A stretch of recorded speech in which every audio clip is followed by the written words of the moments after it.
Hello students, good morning. आज हम पाठ 9 निर्भय बनो पढ़ेंगे, जो कि उपन्यास का एक अंश है। इसके लेखक फणीश्वर नाथ रेणु हैं। फणीश्वर नाथ रेणु का जन्म सन 1921 ईस्वी को बिहार के पूर्णिया जिले के औराही हिंगना गांव में हुआ था।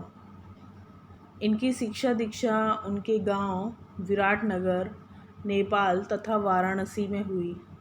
उन्होंने भारत तथा नेपाल के स्वाधीनता आंदोलनों में सक्रिय भाग लिया था तथा कारावास भोगा। कुछ समय तक उन्होंने आकाशवाणी पटना में कार्य किया। अपने पहले उपन्यास मैला आंचल के प्रकाशन के साथ ही वे विख्यात हो गए। उसके पहले वे एक कहानीकार तथा रिपोर्ताज लेखक के रूप में साहित्य जगत में सुपरिचित हो चुके थे। रेणु जी की रचनाओं में उनका जीवन अनुभव मुखरता है।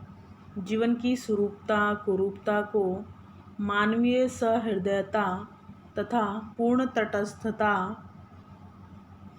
के साथ उन्होंने अपनी रचनाओं में व्यक्त किया है। उनकी भाषा में लोक बोलियों के शब्दों का ध्यानाकर्षक है। भाषा में ताजगी और नयापन है। मैला आंचल, परती परी कथा, जुलूस, पलटू बाबू रोड, कितने चौराहे आदि उनके प्रमुख उपन्यास तथा ठुमरी, अग्निखोर, एक आदिम रात्रि की महक आदि उनके प्रमुख कहानी संग्रह हैं। भारत सरकार ने उन्हें पद्मश्री की उपाधि से सम्मानित किया था। यह अंश उनके उपन्यास कितने चौराहे के 7वां प्रकरण से लिया गया है। विद्यार्थी जीवन में भी मानवीय सामाजिक मूल्यों के प्रति कथानायक मनमोहन का कैसे झुकाव होता है, इस अंश में उसका चित्रण है। शिक्षक इस पाठ से निर्भयता के गुण का विकास करने के पक्षधर हैं। आइए हम पाठ का अध्ययन करते हैं। प्रियव्रत राय मैट्रिक में पढ़ता है। स्कूल के सभी लड़के और मास्टर उसको प्यार करते हैं। स्कूल ही नहीं, उस छोटे से कस्बे में उसको प्रायः सभी जानते हैं। हर रविवार की सुबह बगल में झोली लटकाकर सन्यासी आश्रम के लिए मुठिया वसूलने निकलता है। कभी अकेला, कभी साथियों के साथ। स्कूल का कोई छात्र या शिक्षक बीमार पड़ा कि प्रियोदा अपनी टोली के साथ उसके घर पर हाजिर। जब तक रोगी भला चंगा ना हो जाए, उसका दल सेवा में जुटा रहता है। अब यहाँ पे देखिए, प्रियव्रत राय, जिसे प्रियोदा भी कहते थे, वह मैट्रिक में पढ़ता था। ये उस समय की बात है जब कक्षा 10 को मैट्रिक कहा जाता था। तो ये जो प्रियोदा है वह कक्षा 10 का विद्यार्थी था। स्कूल के सभी लड़कों और मास्टर जो हैं उसे प्यार करते थे। स्कूल ही नहीं, उस छोटे से कस्बे में जितने भी लोग उसे जानते थे वे सभी उसको मानते थे और प्यार करते थे। रविवार की सुबह बगल में झोली लटकाकर सन्यासी आश्रम के लिए वह मुठिया वसूलने निकलता था। एक आश्रम था, सन्यासी आश्रम, उसके लिए मुठिया वसूलना अर्थात दान एकत्रित करना। तो इस कार्य के लिए वह कभी अकेला होता था तो कभी साथियों के साथ। स्कूल का कोई छात्र या शिक्षक यदि बीमार पड़ता था तो प्रियोदा अपनी टोली के साथ उसके घर पर पहुंच जाते थे। जब तक वह बीमार व्यक्ति, वह रोगी व्यक्ति भला चंगा होकर पूर्ण रूप से स्वस्थ ना हो जाए, तब तक प्रियोदा का जो दल था वह उसकी सेवा में जुटा रहता था। रोबी और कालू प्रियोदा के दल में हैं। उन लोगों ने और कालू प्रियोदा के दल में हैं। उन लोगों ने मनमोहन को भी अपने साथ प्रियोदा के दल में शामिल कर लिया। अब यहाँ पे ये दो छात्र हैं, रोबी और कालू, ये भी प्रियोदा के दल के ही सदस्य हैं। इन लोगों ने मनमोहन को भी अपने साथ प्रियोदा के दल में शामिल कर लिया।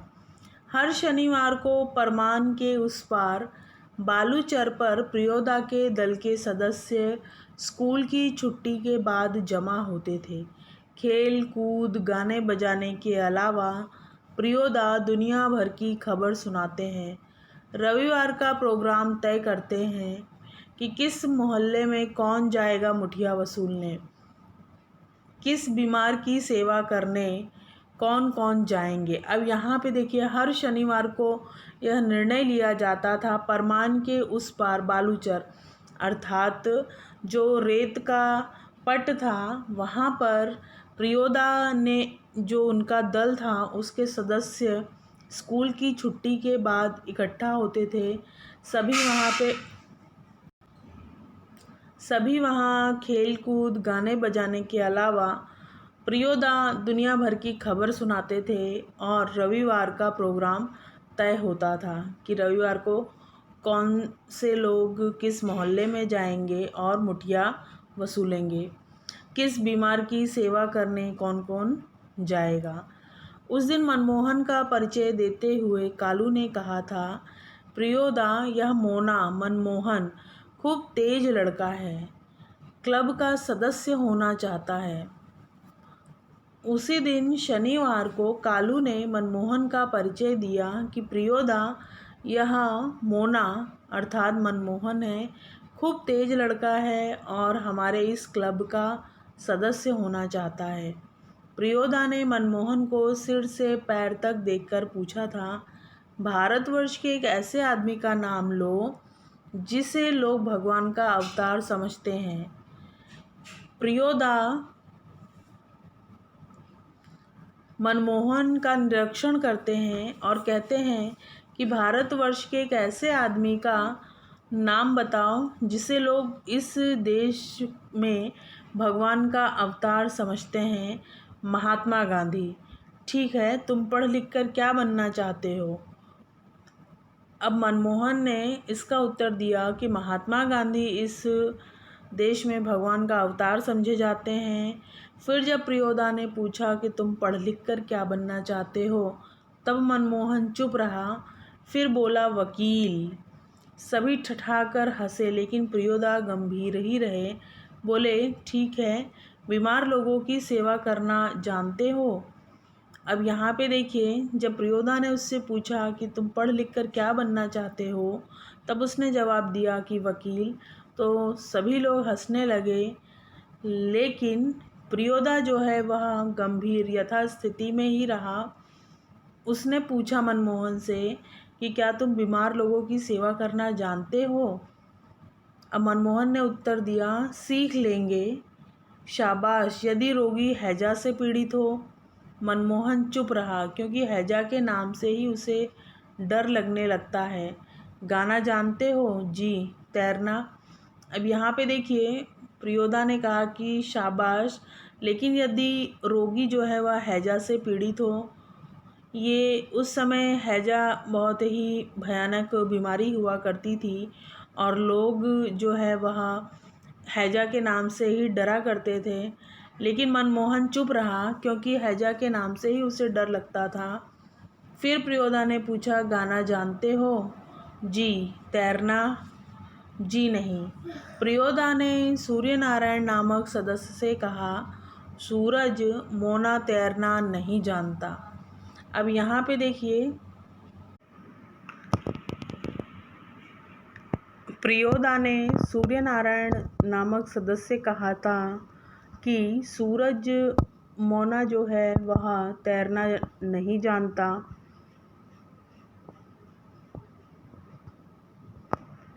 सीख जाएगा, एक दिन उठाकर पानी में फेंक दूंगा तो खुद ब खुद तैरने लगेगा। अब यहाँ पे देखिए कि सूरज नामक सदस्य है, वह कहता है प्रियोदा से कि सीख जाएगा, एक दिन पानी में उठाकर फेंक दूंगा तो यह अपने आप हाथ पैर चलाकर खुद ब खुद तैरने लगेगा। सभी हंसे। सूर्य नारायण पढ़ने में कमज़ोर है, लेकिन उसका शरीर जो है वह मजबूत है। रोज़ 100 दंड बैठक करता है। उसके साथ ही सूरज पहलवान कहते हैं उसको। दल के सदस्यों को तैरना सिखलाना उसी का काम है। उस दिन सभी ने नए सदस्य मोना यानी मनमोहन से गीत सुनने की इच्छा प्रकट की। मनमोहन पहले लजाया, लेकिन प्रियोदा ने आग्रह किया तो उसने खखार कर गला साफ किया। कौन गीत गाए वह? उसने शुरू किया, राम रहीम ना जुदा करो भाई। अब यहाँ पे देखिए, सूर्य नारायण जिसे सूरज कहते थे, वह पढ़ने में तो कमज़ोर था, लेकिन शरीर से वह बहुत मजबूत था। रोज़ 100 दंड बैठक करता था। उसके साथ ही उसे सूरज पहलवान कहते थे। दल के सदस्यों को तैरना सिखाने का काम उसी का था। अर्थात जो भी प्रियोदा के क्लब के सदस्य के रूप में आता था, तो उसे तैरना सिखाने का काम सत्यनारायण ही करता था, सूर्य नारायण ही करता था। और उस दिन सभी ने नए सदस्य मोना यानी मनमोहन से गीत सुनने की इच्छा प्रकट की थी। मनमोहन तो पहले लजाया, लेकिन बाद में जब प्रियोदा ने आग्रह किया, तब उसने खखार कर गला साफ करते हुए गीत गाया, और वह गीत था, राम रहीम ना जुदा करो भाई। अब देखिए, यहाँ पे राम रहीम ना जुदा करो भाई, जैसा कि हम सब लोग जानते हैं कि यह जो उपन्यास है वह आज़ादी के पहले का, आज़ादी के समय का उपन्यास है। और इसमें आज़ादी कितने रूप से, मुख्य रूप से मुखर हुई है, उस बात को यहाँ पे रखा गया है। तो इस स्वाधीनता की बात को भी, उस समय के जो गीत संगीत थे उसको भी यहाँ पर बताया गया है कि राम रहीम ना जुदा करो भाई, दिल को सच्चा रखना जी। अर्थात हिंदू मुस्लिम एकता की बात को यहाँ पर प्रस्तुत किया गया है। गीत समाप्त होने के बाद प्रियोदा बोले, वाह बहुत मीठा गला है तुम्हारा। कालू तुम प्रभात फेरी वाले दोनों गीत मोना को सिखा देना। अब देखिए, जब गीत समाप्त हो जाता है तब प्रियोदा कहते हैं कि वाह बहुत मीठा गला है तुम्हारा, और कालू को कहते हैं कि तुम प्रभात फेरी, सुबह के समय जो फेरी निकलती थी, उसके दोनों गीत मोना को सिखा देना। सूरज पश्चिम की ओर झुक गया। बालूचर पे लाली उतर आई। परमान की धारा पर डूबते हुए सूरज की अंतिम किरण झिलमिलाई। पखेरु दल बांधकर बांस वन की ओर लौटने लगे। प्रियोदा के दल के सभी सदस्य पंक्ति बांधकर लौटे। पुल के पास एक गाड़ीवान तन्मय होकर गीत गा रहा था। भोला गरीबक दीन पहिया, हरब भोला गरीबक दीन। अब यहाँ पे देखिए, सूरज जो है वह ढलने की तैयारी में था। बालूचर पर लाली उतर आई थी, जो रेत का पट था नदी के किनारे का।